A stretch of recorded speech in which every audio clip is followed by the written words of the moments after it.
Bom, deixa eu começar essa entrevista pedindo a sua avaliação, as suas considerações gerais sobre esse relatório de quase 900 páginas da Polícia Federal, que resultou no seu indiciamento e de outras 36 pessoas.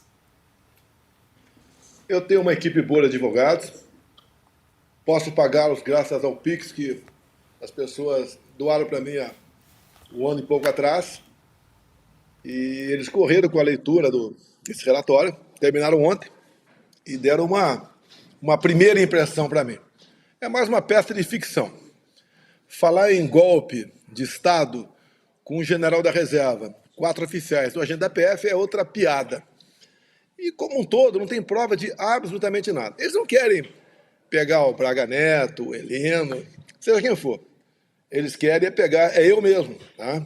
Acho que eu sou o mal, o grande mal da democracia. Na verdade, eu atrapalho, importuno, porque nós fizemos diferente. Ninguém acreditava que podia chegar. Confesso que nem eu acreditava, confesso. Vim candidato porque eu queria me despedir da vida pública, né? E acabou acontecendo tudo aquilo. Tentativa de homicídio, lobo solitário, né? E chegamos, tivemos uma coisa realmente complicada, só quem passa pelo parlamento entende, formar um ministério bem intencionado. E não é só formar bem intencionado. Quando você convida uma boa pessoa, ela tem que aceitar. Ela sabe da sua cota de sacrifício.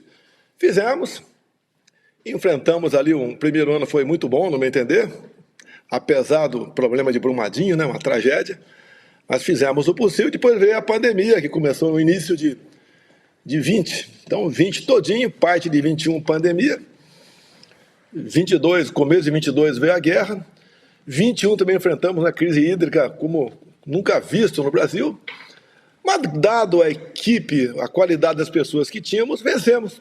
Terminamos até com saldo positivo, né, de 54 bilhões 22. E qual o problema que eu vejo, que eu ocasionei? A gente foi tapando ralos. Quando você fecha um ralo, por exemplo, na Porto de Santos, dá prejuízo de 500 milhões por ano, passou a dar lucro de 500. Esse 1 bilhão ia para o bolso de algumas pessoas. E assim você pegava Correios, você pegava Itaipu Binacional, você pegava ministérios, obras, você não viu corrupção em nosso governo, atrapalhou gente importante que vivia de recursos públicos, né? E desde 2019, dada a minha formação, capitão do Exército, reconheço que fui um deputado, apesar de atuante, né? Pouco pude produzir na Câmara, porque era muita confusão, muita briga, e sempre fui acusado de querer dar um golpe desde 19. Tinha que ter uma narrativa, né? Então, desde 19, pegavam pronunciamentos meus, discursos de 20 anos atrás e o tempo todo batendo em cima disso. Mas o Brasil foi para frente. Em 19, por exemplo, nós aprovamos a Lei da Liberdade Econômica. Teria muito tempo para explicar isso aí, mas uma coisa que ajudou a economia a se movimentar. Com o Marinho, né, que depois foi lá para o MDR, nós revogamos mais de 5 mil normas regulamentadoras. Novembro de 20, apareceu o Pix, um trabalho dos servidores do Banco Central, um trabalho fantástico, sem qualquer taxa. O Tarcísio foi um gigante na infra, privatizando aeroportos, fazendo ressurgir o modal ferroviário do Brasil. O Tarcísio é de engenharia da Academia Militar das Agulhas Negras. O IME também, né, fez depois. Ele é apaixonado pela questão ferroviária. Atacamos as balsas pelo Brasil, que era um local que atrasava, em média, 4 horas qualquer transporte, e era, em média, né, um caminhão, R$200 de frete. Com a Tereza Cristina, abrimos frente de mercado com o mundo todo, em especial do mundo árabe. Quando fui no mundo árabe, tinha uma passagem triste lá, porque lá me denunciaram de eu querer, que eu seria o autor da morte da Marielle Franco, né? Imagina, eu entrar numa reunião com 400 pessoas de turbante para ouvir o chefe de Estado, e o pessoal já tinha informações do Brasil, né? Que aquilo tinha ocorrido poucas horas antes. Tá chegando aí o matador de uma vereadora no Rio de Janeiro. Por coincidência, estou na minha casa, na Barra, aqui agora. Está meu filho Carlos do lado, né? Que fez um brilhante trabalho para a gente ajudar a tirar das minhas costas essa acusação. Então, a Tereza Cristina no agro, O início de 22, tivemos com o Putin negociando ali os fertilizantes. E olha que nós temos no Brasil, só na foz do Rio Madeira, fertilizante para 400 anos. Mas como é reserva indígena ou está na zona de amortecimento reserva indígena, você não pode explorar. Tivemos também o Marcos Pontes, na questão de ciência e tecnologia, uma pessoa fantástica, teve Israel, fizemos muita coisa, trouxemos máquina para cá para gerar água, né? Que é um equipamento semelhante a um ar-condicionado, mas com energia solar, passou a funcionar nos protótipos do interior da região do Nordeste. Ele abriu polos aqui para que nós pudéssemos analisar o que é o grafeno, para que serve o nióbio. Tá? O Marinho, na reta final ali, concluímos os eixos principais da transposição São Francisco sem aditivos. Tá? Então, isso tudo importuna as pessoas que sempre escravizam o nosso povo, tá? Com políticas que não dão certo, a não ser para quem está no poder. Até costumo dizer nessas minhas andanças pelo Brasil que eu continuo andando. A semana que vem, na sexta-feira, estarei em Santa Rosa, Rio Grande do Sul. A gente fala, me cite aí 4 nomes de atuais ministros do governo Lula. Os caras não sabem, raramente alguém sabe. Nossa, o pessoal lembra de metade. Sem falar que a Damares é uma gigante na questão de direitos humanos, questão de mulher, família. Sem falar na primeira-dama, que quem fez um trabalho excepcional também, atendendo as pessoas com portadores de deficiência, doenças raras, pessoas que tinham surdez, e tantas outras coisas. Não dá para comparar com a atual primeira-dama que está aí. Ou seja, fizemos aquilo que tínhamos que fazer. E você vê, né, quando fala em Itaipu Binacional, eu sempre recordo, era uma empresa binacional que apenas gerava energia no Brasil. Nós chegamos, tinha muita coisa errada lá, e Augusto, uma empresa que é cobiçada pela cúpula do poder, né? Porque lá ela não é auditada pelo TCU, então você pode botar a mão até o sovaco, que não tem problema nenhum. Você é impegável, não tem como te pegar. E nós não fechamos esse ralo, começamos e terminamos a segunda ponte com o Paraguai, 470 metros de vão, então não é uma pinguela. Começamos a terceira ponte lá em Porto Murtinho, alongamos em 600 metros o aeroporto de Foz do Iguaçu, está em condições agora de avião de qualquer tamanho pousar lá. Atendemos o governador Ratinho, que tem um trabalho excepcional naquela região. Atendemos asfaltando a Transboiadeira em 43 quilômetros. O Ratinho fez um trabalho fantástico tocante a PCHs. Tem quase 200 pequenas centrais hidrelétricas no Paraná, e algumas delas praticando a piscicultura. E a gente diz, né, como é que pode um país desse passar fome, onde num lago de 100 por 100, 1 hectare, né, 1 hectare, de forma artesanal, produzir 10 a 15 toneladas de tilápia por ano. Quando você compartilha e pratica a piscicultura para valer, você tira de 100 a 150 toneladas por ano, segundo a Embrapa. O Jorge Seife, apenas um secretário, hoje é senador em Brasília, faltavam poucos passos para nós começarmos a produção de tilápia no lago lá de Itaipu. A projeção nossa era que ia aumentar o volume de pescado no Brasil com tilápias em 20%. E tínhamos que fazer em parceria com o Parlamento Paraguaio, porque o lago lá era dos dois lados, né? Ou seja, quando você tapa um ralo, você arranja inimigos, aquelas pessoas que... o rato gordo, né? Que está lá dele, tranquilo, e que apenas continua ali, mandando no Porto de Santos, Itaipu Binacional, que é uma diretoria na Caixa Econômica, outros que eram no Banco do Brasil, outros no BNDES. O BNDES começou a dar lucro. E agora você vê, agora há pouco, o governo Lula empresta o equivalente a 5 bilhões de yuan, que é a moeda chinesa, né? Lá da China, obviamente, o equivale a 4 bilhões de reais. Ou seja, há pouco tempo ele falou que por que não podemos negociar em yuan e apenas em dólar? Ele começa a provocar uma economia nossa que é frágil, começa a provocar os outros por aí. Como essa questão agora do urânio, que não está muito bem explicada, sobre uma venda de urânio, uma venda de uma mina de urânio na Amazônia para a China. O que eu vejo nisso aí? O que eu vejo nisso aí? Né? Você está abrindo mão da sua soberania, você está se entregando aos chineses e está fazendo uma afronta ao americano, que é algo estratégico, né? Mas tudo bem, vamos em frente. Então, esses problemas todos causam esses comichões dessas pessoas e eles vão para cima de você. Ele te processa até por baleia, importunar baleia, joias, que as joias são minhas. Está na lei de 91, então para ele colo. E agora o TCU também falou, está numa súmula do TCU, que o relógio do Lula é dele. Tá? Então está tudo explicado. Vacina, outro processo de vacina, falsificou, não falsificou. Você pode ver, depois que a PF entregou a questão da vacina, o Gonê, o que ele fez, o nosso PGR? Ele pediu diligência junto à Polícia Federal, a PF foi aos Estados Unidos para saber se eu tinha usado um laudo de vacina qualquer, um certificado de vacinação lá, e a resposta do serviço americano foi que eu nunca utilizei. Ou seja, e agora estão batendo nessa tecla de golpe.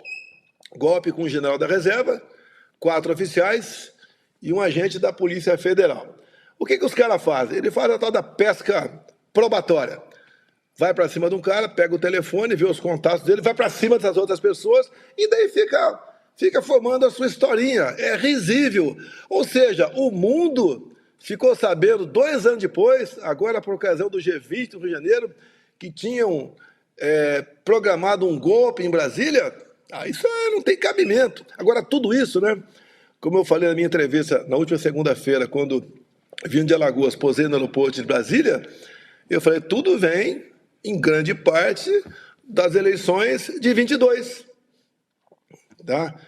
E houve um sentimento de insatisfação junto à população, ninguém entende como é que eu ando pelo Brasil arrastando multidões, o outro cara não consegue ir numa esquina para tomar ali algo qualquer que ele gosta de tomar, e se fosse, seria hostilizado, ninguém prega hostilizar ninguém, certo? E algo está esquisito. A gente pergunta à população agora, me aponte uma só medida positiva do Lula. Não tem. Eu tive agora, por exemplo, em Alagoas, lá em Milagres e também em Porto de Pedras. E quando eu vou para a rua, não é para ficar andando, o povo tirar foto também, mas entra no mercadinho, conversa com o dono da birosca, como é que está o preço das coisas aí? Subiu bastante. Não subiu o biscoito, porque era 800 gramas, passou para 600.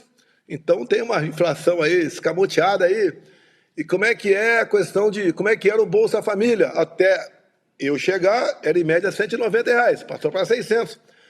Com responsabilidade fiscal. Porque o Nunes, em 20, né? O que aconteceu? Uma ordem do Supremo, que toda semana tinha uma decisão do Supremo em cima de mim, mandaram pagar precatórios desde Pedro Álvares Cabral. E aquilo, apavorou a gente. O que eu fazer? Nos socorremos do Lira.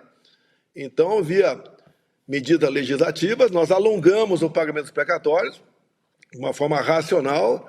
Sobrou dinheiro, porque nós conseguimos fazer uma coisa inacreditável, né? Quando o governo agora aumenta impostos. Lá atrás, o Paulo Guedes, tivemos a ideia, essa eu vou dividir com o posto de Ipiranga, né? A diminuição de impostos, e com a nossa diminuição de impostos especial dos combustíveis, passamos a arrecadar mais. Então, sobrou dinheiro para você dar um bom Bolsa Família ao pessoal, razoável.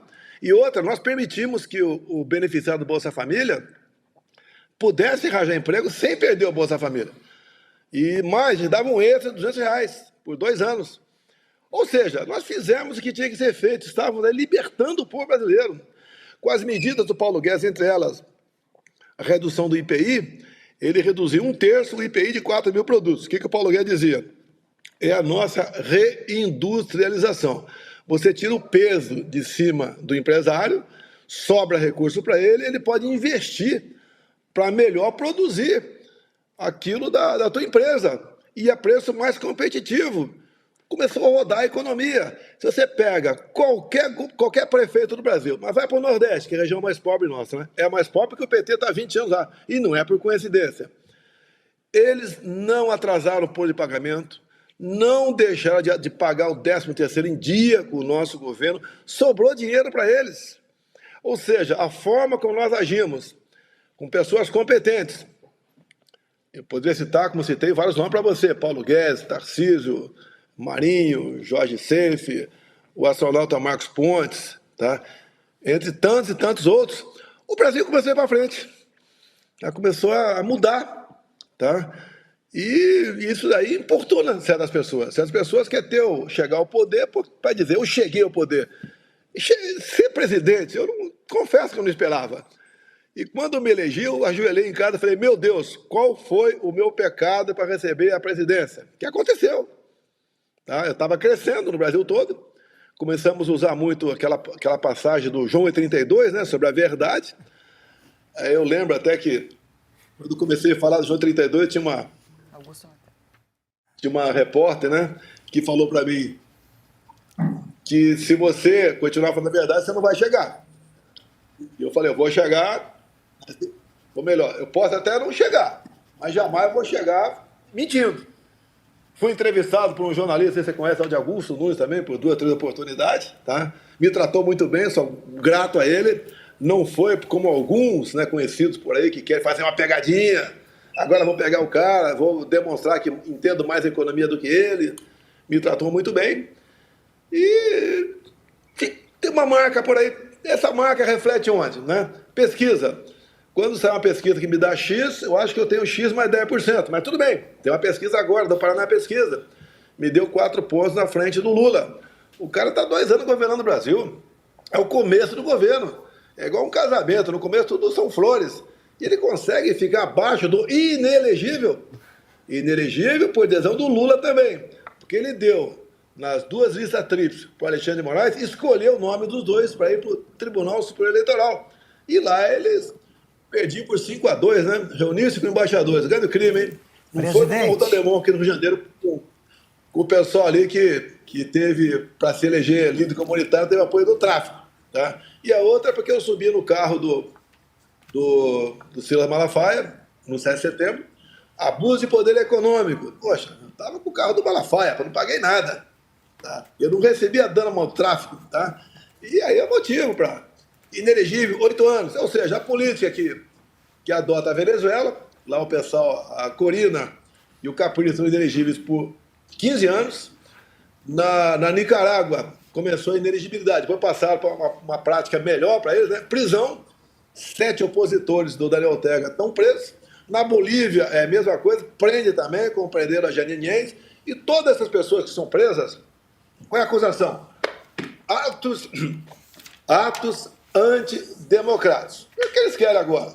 Eles querem agora arranjar uma cadeia para mim. Baseado no quê? O mundo ficou sabendo 2 anos depois que quase foi dado um golpe no Brasil. Cadê as inteligências de outros países que existem aqui dentro? Tanto é que, quando eu fui para a Embaixada da Hungria, vazaram as imagens minhas lá. Eu fui lá para conversar, tinha que conversar lá. Ponto final, queriam me prender. Que eu entrei numa embaixada sem passaporte. Ué, como é que... Presidente. Eu não sabia que para entrar em embaixada tinha que ter passaporte. Presidente. Ou seja, o tempo todo querem arranjar uma maneira de me tirar de combate. Alguns acham até que não é nem tornar inelegível por mais tempo uma condenação, querem executar. Porque eu vou acabar sendo um problema para eles, trancafiado. Trancafiado por quê? Tentativa de golpe. Você vê até os depoimentos dos comandantes, né, de força, até os comandantes de força, eles fazem que o Bolsonaro discutiu conosco hipóteses de 142, de estado de sítio, estado de defesa. E eu discuti assim, conversei, não foi nenhuma discussão acalorada. Porque quando nós peticionamos o TSE, em novembro de 22, baseado na analisação, peticionamos, obviamente, com um advogado. Em poucas horas, o ministro Alexandre de Moraes, presidente do TSE, indeferiu, arquivou e nos deu uma multa de 22 milhões de reais. Nós conversamos, se a gente for recorrer, a multa passa para 200 milhões. Quem sabe até caça o regime do partido. Vamos buscar outra maneira.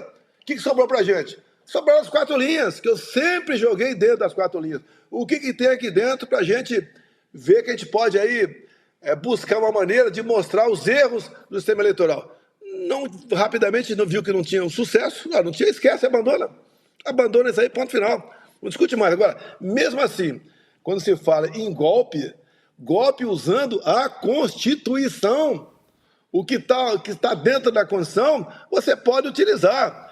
E eu batia muito, né, na questão, com muito. Um pouco conversei, estado de sítio.